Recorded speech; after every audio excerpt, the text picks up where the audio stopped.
Што е она што сакам да ви го споделам на сите накратко? За овие 43 години научив дека животот е празен, е мачен и е тежок доколку живееш сам по својот ум, по својот терк и по својата животна филозофија.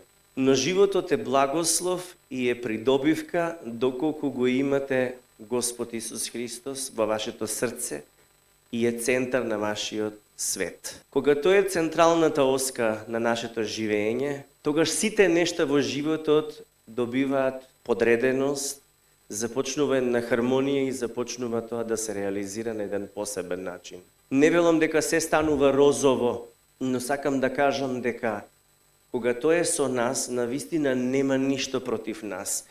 Дури да минеме низ битка, низ војни, низ различни искушенија, тој е со нас и секогаш од секоја ситуација излегуваме повеќе од победници. Најважното е да го имаме Господ Исус Христос не само вербално, на уста, и не само еднаш седмично, кога доаѓаме во црква, туку постојано во секоја ситуација, но и во секоја област од нашиот живот. Научив дека на луѓето треба да им послужиш со љубов, да си тука за сите, како одраз на неговото присуство во твоето срце, но верба исклучително само во Бога. Тоа го научив и тоа го имам објавувано многу пати, бидејќи навистина луѓето се променлива категорија. Еднаш имаат едно мислење, друг пат имаат друго мислење, ама Господ е постојан, константен, неговата милост е постојана и вечна, многу трпелив е Господ. Тој е верен и ако луѓето напуштаат, тој останува секогаш до нас. И тоа е огромна привилегија да сме христијани и да бидеме Божји деца, посинети преку Исусовото дело извршено на крстот. Јас не би можел овој ден класично да го поминам со торта, со свеќички и како сите луѓе, не би можел, не е својствено за мене од кога сум на овој пат, бидејќи секој миг или секунда, сите што го живееме, сето тоа е подарок од Бога. И секој ден може да биде како роден ден. Знаете ли зошто? На роден ден човек се чувствува посебен. Тогаш дури некој да сака да ти врекне нешто, да ти каже, да те навреди, ќе се воздржи. Ајде, оти ти е роден ден. Меѓутоа, кога ќе ти помине роден денот, ден-два и почнуваат различни реплики да доаѓаат на адреса. Ама јас сакам нешто друго да ви кажам. Господ секој ден се радува на нас, како на негови деца, секој ден не гледа милостливо и секој ден ни овозможува да искусуваме дека сме за него посебни. Ние не заслуживме, но заради Христос станавме посебни, специјални, царско свештенство, избран народ. Господ секој ден ме гледа кога ми е роден ден и денес, и утре, и други ден. Бидејќи во неговите очи, во неговата љубов и милост, наоѓаме целосна утеха, охрабрување и сигурност, прифаќање. Луѓето немаат капацитет тоа да го пружат, но затоа го имаме Господ на наша страна. Во Евангелието пишува во писмото до римјаните и до евреите, на различни места кога читате, пишува за тоа колку верата е важна. Јас ќе ви прочитам од Евреите 11 глава 6 стих, бидејќи не би можел за роден ден мој да зборувам без да споделам слово нормално.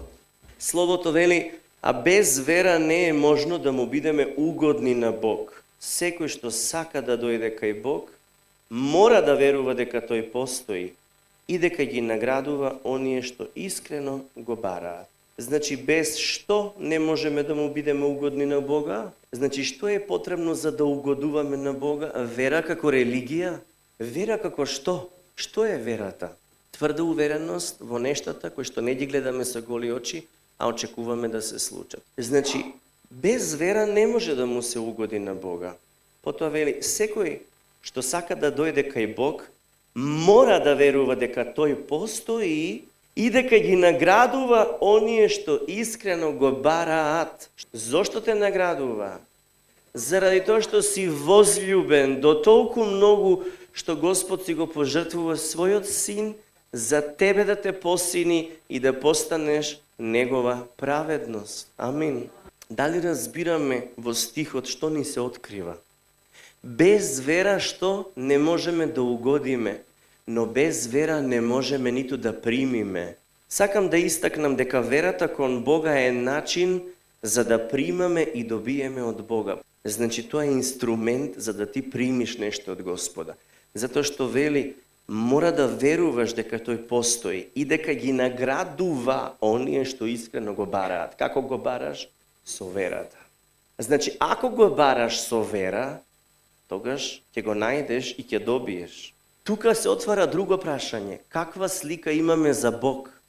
Најчесто сликата за Бог тргнува од нашата мисла за сами себе си. Кога ќе сгрешиме, мислиме дека Господ не сака и сега нема да ни помогне, сега треба ова да го искусиме на свој грб. Тоа е што си сркал, што си дробел, тоа ќе си сркаш.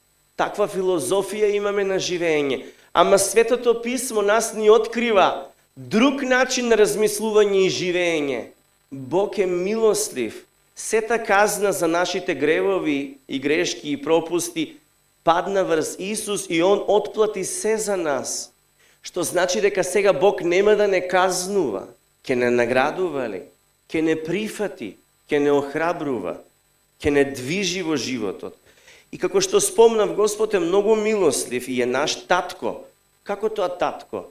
Бидејќи преку Исус Христос, неговиот син, ние се помиривме со него и станавме Божји деца, значи посинети, и Бог кој што е творец на се што трепери и дише, стана мој татко. Значи, ако ти си сираче или си оставен од твоите родители, од таткот и од мајка ти, и не ти обрнале внимание во твојот живот, тоа треба да го знаеш, дека таа траума е тргната од тебе, бидејќи Бог е твој татко. Тој сака секогаш да ни е добро и да ни е најдобро. Зошто? Бидејќи тој е совршен и добар родител и го има најдоброто за нас. Неговите замисли за нас се замисли за да ни биде добро, за иднина и надеж. Бог е љубов, меѓутоа, тоа не е New Age љубов, каде што нирвана прелетуваме тука и се правиме на тошо и проблемите ги ставаме под килимче, како што спомнавте. Тоа е тука суштински да разбереме. Љубовта коригира, не те утепува, те коригира. Зошто? Затоа што еден родител не е совесен родител кога го гледа своето дете да крши, да мава, да растура и притоа молчи, оти бил во љубов. Добар родител е оној што кога ќе го види своето дете разуздано, прави се што ќе му текне, ќе застане, ќе му рече: синко, што правиш? Застани, не е добро така. Треба вака и вака. Тоа е добар родител, бидејќи ќе го исправи, ќе го коригира своето дете да оди правилно по животниот пат. Така да секој родител што си го сака детето и сака од своето дете да израсне нормален човек, одговорен човек на ово општество, конструктивен за сите, а и човек што ќе оди по Божја волја, треба да го воспитува на библиската наука, на Божјата наука. Меѓутоа, родителот исто така е должен да го коригира своето дете, мотивиран од љубовта. Зошто? За подобрување на животот на тоа дете, за да израсне вистински карактер во тоа дете. И тоа ние го искусуваме. Најчесто го искусувате кога Светиот Дух ви зборува и многу така често се случува кога пасторот ви зборува.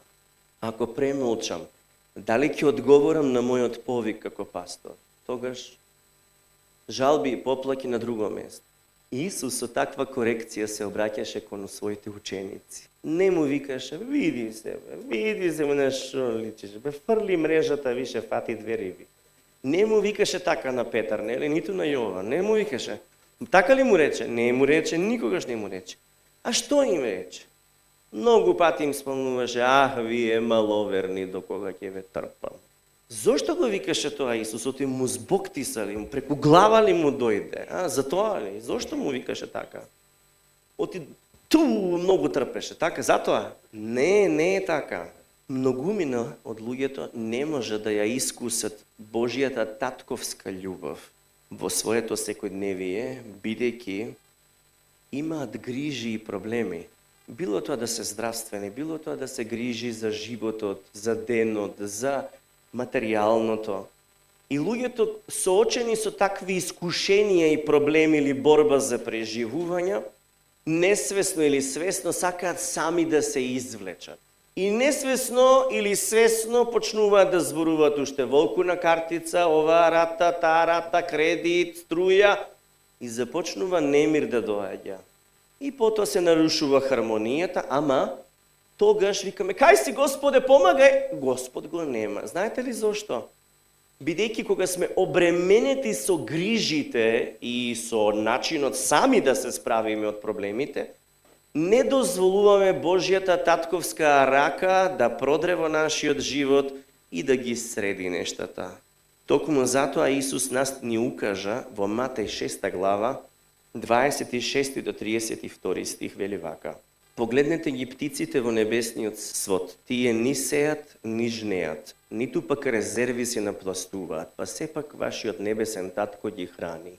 Та зар за Бог вие не сте повредни од нив, прашува Исус? Можат ли сите ваши грижи, макар и за греда, да ви го продолжат животот? И зошто се грижите за облекувањето? Погледнете како растат полските цвеќиња, тие не се трудат, ниту предат, па сепак ви велам дека ни царот Соломон во својата најголема слава не беше накитен како еден полски цвет. А кога Бог така ја облекува полската трева која денес ја има, веќе утре во оган се фрла, зар тој нема и вас да ве облече? Колку мала вера имате? Или, вие маловерни? Затоа да не ве мачат грижи за тоа што ќе јадете, што ќе пиете и во што ќе се облечете. Тоа им е својствено на оние што не го познаваат Бога, кои се јадосуваат поради овие работи, а вашиот небесен татко знае дека тие работи ви се неопходни. И потоа продолжува, барајте го царството небесно и неговата правда и се друго ќе ви се придодаде. Амин. И ние што учиме од овие стихови? Еве познати ни се, 1000 пати ги имаме читано. Ама што учиме овде?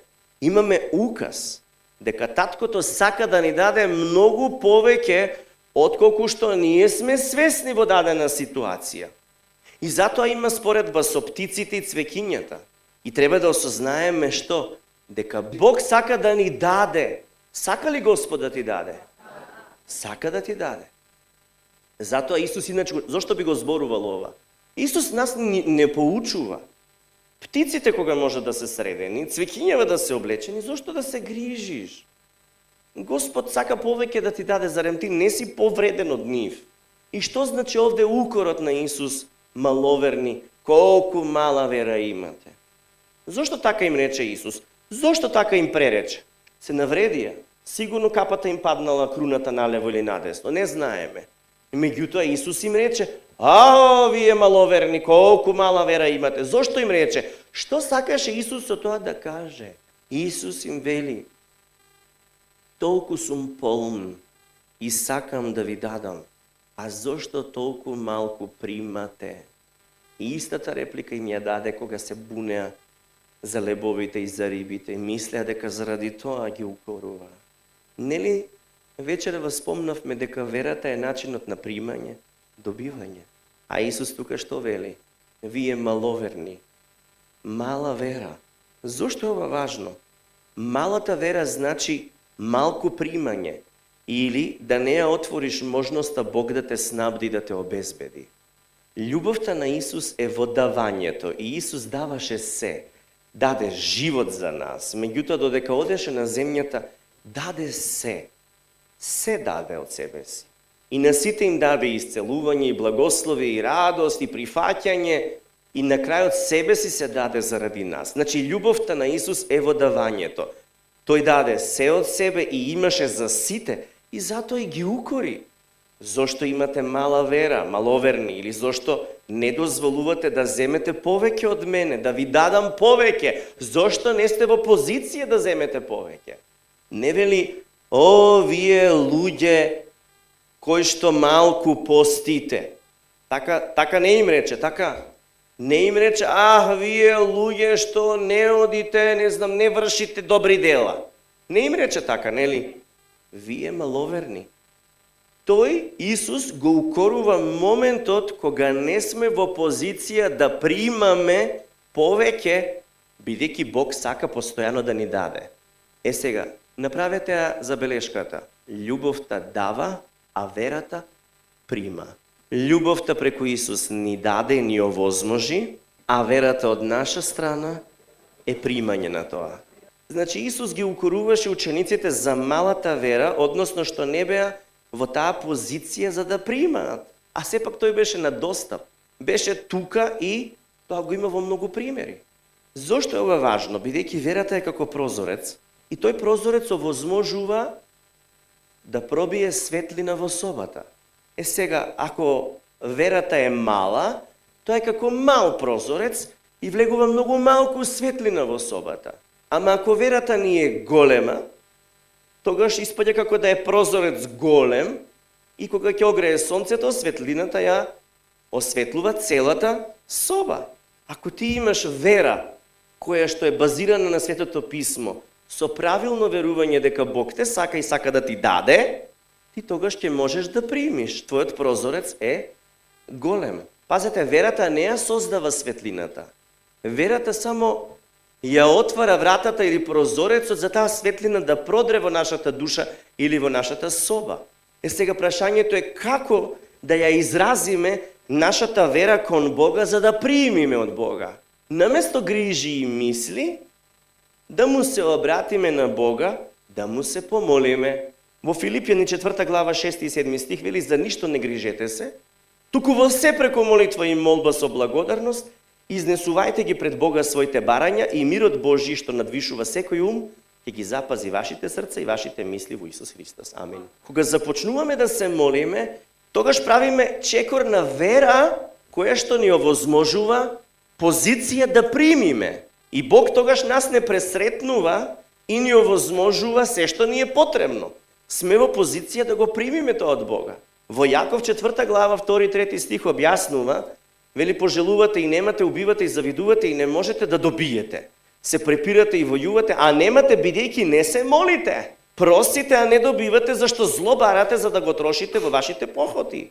Исус многу пати ги укорува оние луѓе со долги молитви, бидејќи мислат дека заради многу зборови што кажуваат, ќе им биде молитвата слушната.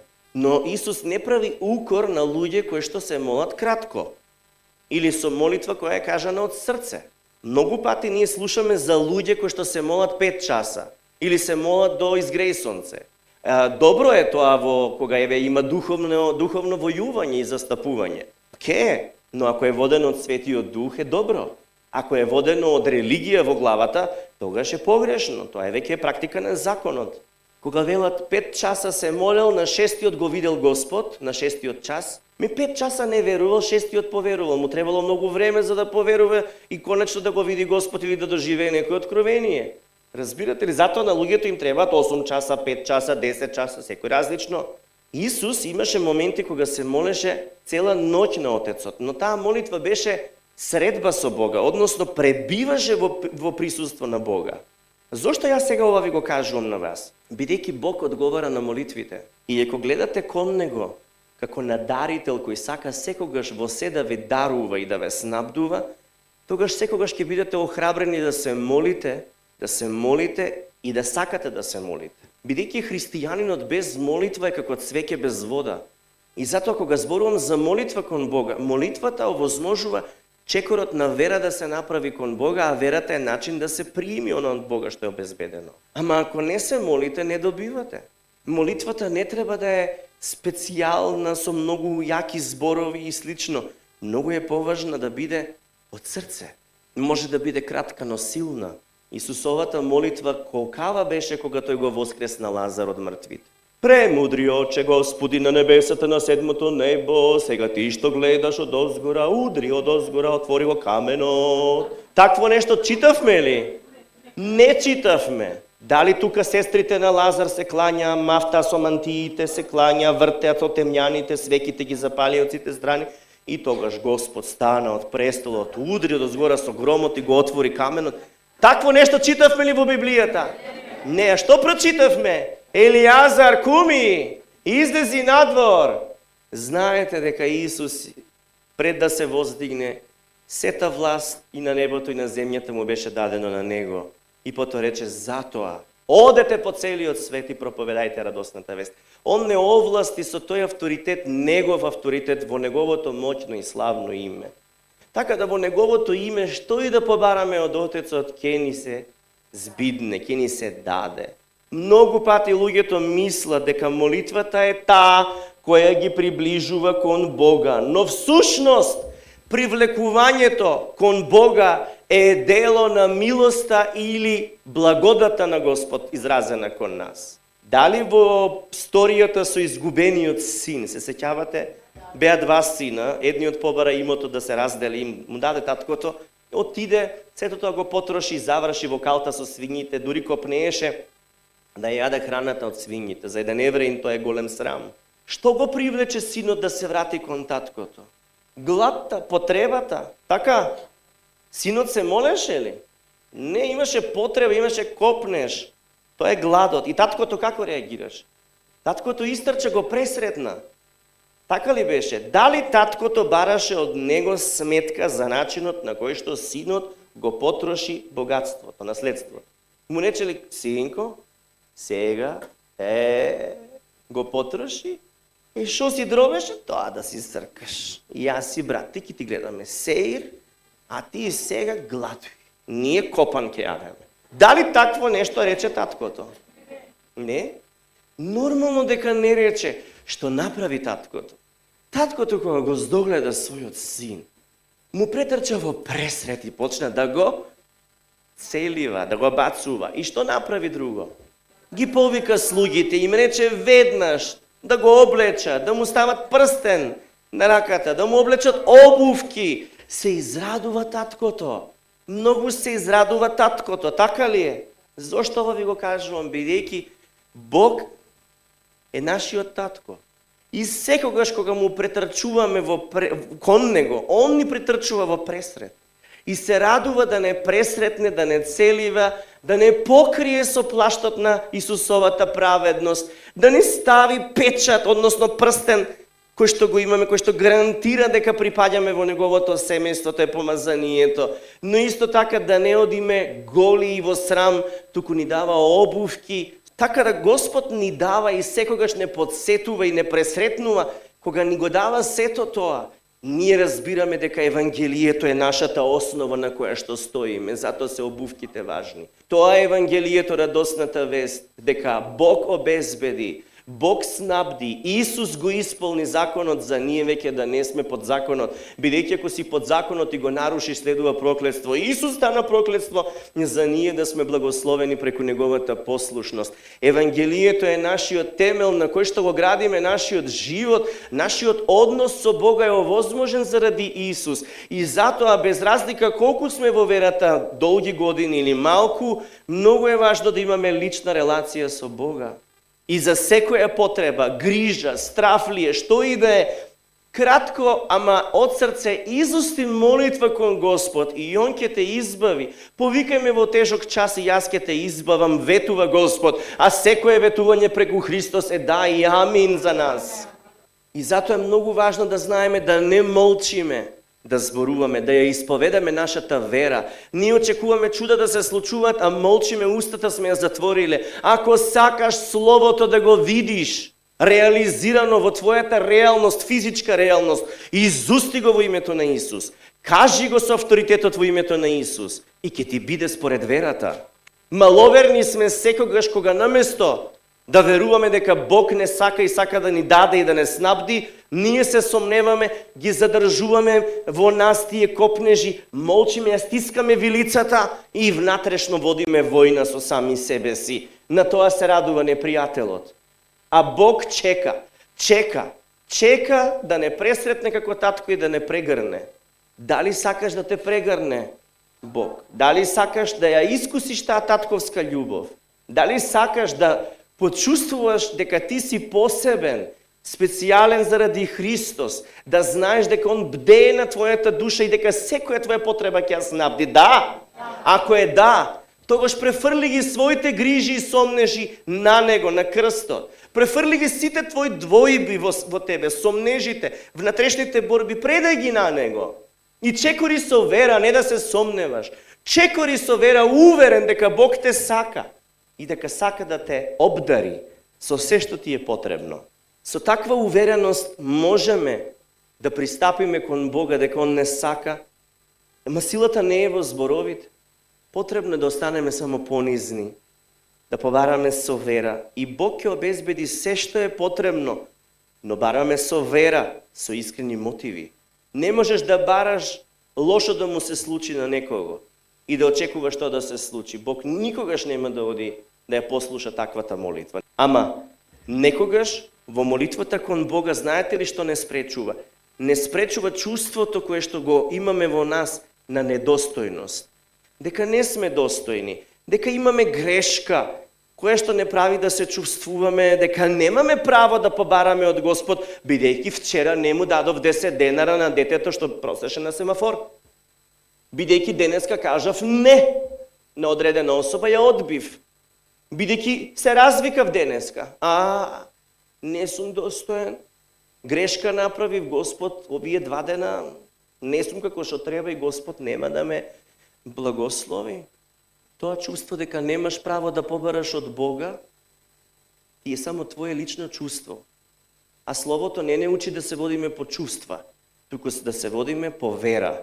И затоа ти треба да побараш, да пристапиш кон Господ, како што изгубениот син пристапи кон својот татко, само се појави пред таткото и токму кога сакаше да каже сгрешив и пред Бога и пред тебе, таткото го замолкна, го прегрне, го обсипа со љубов и овозможи ги снабди сите негови потреби. Дури и кога ќе се оддалечите од Бога за момент, повторно се исправаме поред истиот предизвик. Ние сме тие што треба да дозволиме Бог да не љуби и да не возљуби, да ја искусуваме неговата благодат. Многу пати религијата оптеретува со тоа што те тера ти да го љубиш Бога, ти да го љубиш Господа, ти да правиш нешто за Господа. Исус вели, љуби го Бог, твојот татко, со сето свое срце, душа, разум и сила и љуби го ближниот како себе си. Но таа љубов не можеше да се оствари без Исус. Исус е таа љубов. Со неговата љубов можеме да откликнеме и целосно да се предадеме во татковата љубов. Благодата овозможува праведност за сите нас. Затоа што вели во Словото во Римјани 8 глава, а оние што ги избра, тие и ги оправда, а кој ги оправда, тие и ги прослави. Така да, Господ за нас ветил многу работи. Не чека посебно нешто во животот, што уште не го осознаваме. Но го чекаме грабнувањето. Кога ќе дојде грабнувањето со самото појавување на Исус и ќе бидеме грабнати и се ќе се промени. Ќе добиеме прославени тела, не тела што настинуваат со синуси воспалени или други некои заболувања. Туку со целосно преобразени, прославени тела, тоа не се духови. Не е тоа Каспер стил, ме разбирате? Туку прославено тело како што Исус ни покажа откога воскресна. Потоа се појавуваше среде соба. Така беше меѓу учениците. А сепак можеа да го допрат. Така да Господ обезбедува за нас и го отвара целото небо, целата вселена, сите тие галаксии ги отвара за нас, за потоа ние да управуваме таму со тие работи. Имаме многу голема мисија која што не чека. Но не можеме да очекуваме ако не научиме дека Бог е совршен родител, дека не љуби бескрајно. Мораме да го знаеме јазикот на љубовта. Вие може да знаете шпански, италијански, германски, да кршите јазици тука едно друго. Океј. Може и на небесни јазици да се молите од Светиот Дух. Во ред. Ама еден јазик е многу важен со кој што ќе се зборува на небото. Тој е јазикот на љубовта. Ама тој го учиме одовде, од земјава. И затоа, ако искусувам дека Бог мене ме сака и дека јас сум Негово чедо, тогаш и јас ќе бидам во позиција да го сакам ближниот како себе си. Ама ако јас се сомневам во тоа дали мене Бог ме сака, може би не сосема, тогаш и јас не можам да ги љубам другите. Ќе глумам дека ги љубам. Често пати ќе правам други филмови за нив. Ќе анализирам, ќе озборувам, ќе им се врекнувам, ќе завидувам. Љубовта не се состои во тоа. Љубовта не завидува. Таа е кротка, не го бара своето, не е себична. Ето токму таа љубов ние ја учиме од Исуса и од неговиот пример, а таа љубов Господ ни ја дава таткото во нашето срце преку Светиот Дух. И со таа љубов можеме да преживееме и да не бидеме како рогови во вреќа, ниту во оваа црква, ниту во било која црква. Ама таму каде што го нема Светиот Дух, ја нема таа Божја љубов. И не се пројавува Божјата благодат. И затоа, вие сте тие, кои што како инструменти на Бога сте должни љубовта без доза да ја давате. Ако ве удрат по едниот образ, да го свртите другиот. Ако не ви го признале денот, роден денот, не ви го честитале, простете, вие останете добри и честитајте им. Ако вие не сте специјални за нив, вие направете ги другите луѓе специјално да се почувствуваат. Зошто? Бидејќи веќе не припаѓаме на овој свет. Доволно треба да ни е што сме специјални во Божјите очи заради Христос. Затоа со верата во Бога можеме да се снабдуваме. Бог ќе ни даде се што ни е потребно, ама зачем, зошто? За да можеме да ги делиме сите добра со сите луѓе околу нас. Не да трупаме богатство, да напластуваме. Туку и другите да ги правиме радосни. И другите да се почувствуваат сакано, да се почувствуваат дека вредат, дека се важни, дека се прифатени. Ете, на таа љубов не може тука ни законот. Не може ни забелешка. За жал, луѓето кои што го стемниле своето срце и го скамениле, не се секогаш способни да ја примаат таа љубов. Затоа не се огорчувајте ако некој не ве сака. Двојно повеќе сакајте ги. Двојно повеќе сакајте ги. Лесен е механизмот, тргни се, игнорирај ги, дистанцирај ги. Лесно е тоа, ама Исус тоа не го направи.